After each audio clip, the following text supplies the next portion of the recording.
আসসালামু আলাইকুম। আশা করছি সবাই খুব ভালো আছেন। তুবাস কুকিং স্টুডিওতে একটি শাহী ডেজার্ট রেসিপি দেখার জন্য সবাইকে স্বাগতম। আজকের রেসিপিতে থাকছে শাহী টুকরা।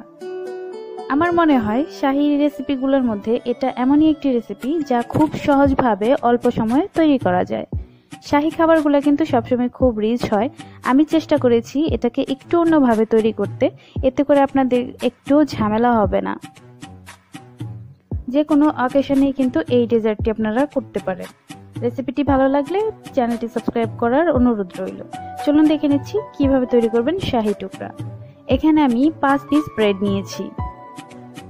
এগুলাকে একটা কুকি কাটার দিয়ে আমি গোল করে কেটে নিব। আপনারা চাইলে যে কোনো শেপের কুকি কাটার ব্যবহার করতে পারেন, আর যদি কুকি কাটার না থাকে গ্লাস ব্যবহার করতে পারেন। এছাড়া রুটিগুলাকে কিন্তু কোনাকুনি ভাবেও কেটে নিতে পারেন।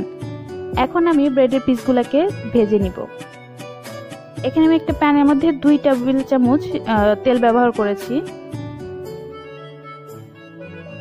শাহী টুকরার জন্য রুটিগুলা সবসময় ডুবো তেলেই ভাজতে হয়, এতে করে কিন্তু খাবারটা খুব বেশি রিচ হয়ে যায়।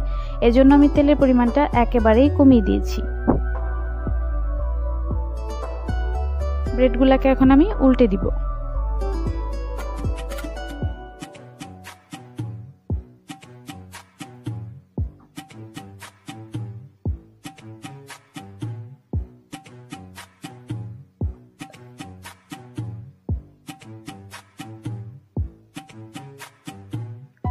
লো ফ্লেমে 3-4 মিনিটের মতো ভেজে নিতে হবে। দুই পাশে কিন্তু খুব সুন্দর কালার এসেছে। এখন আমি রুটিগুলাকে তুলে নিব।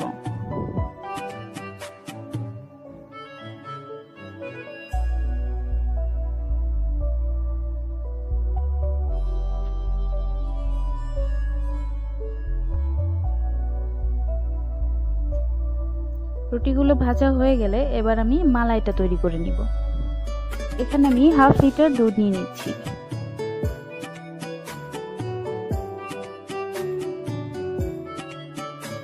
এর মধ্যে দিয়ে দিচ্ছি 3 টেবিল চামচ কনডেন্স মিল্ক। কনডেন্স মিল্কের পরিবর্তে আপনারা চাইলে গুঁড়ো দুধটাও ব্যবহার করতে পারেন। এবার আমি দুধটাকে কিছুক্ষণ জাল করে নিব।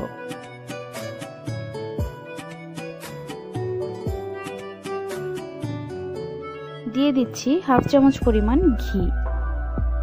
ঘিটা দিলে খুব সুন্দর একটা ফ্লেভার আসবে। আপনারা চাইলে কিন্তু এটা স্কিপও করতে পারেন।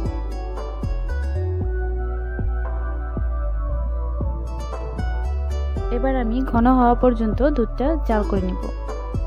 দুধটা ঘন হয়ে গেছে। এখানে আমি দিয়ে দিচ্ছি কাঠবাদাম কুচি করা। আপনারা চাইলে যে কোনো ধরনের বাদাম দিতে পারেন, অথবা যে কোনো ধরনের ফ্রুটসও ব্যবহার করতে পারেন।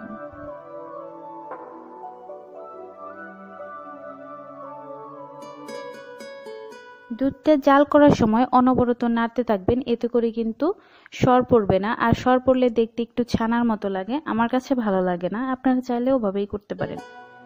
হয়ে গেছে। এখন আমি সরাসরি প্যান থেকেই রুটিগুলার উপরে মালাইটা ঢেলে দিচ্ছি।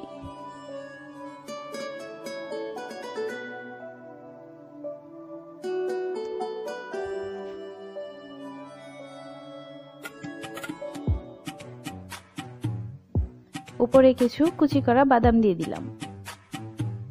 সবাই ভালো থাকবেন। দেখা হবে পরবর্তী রেসিপিতে।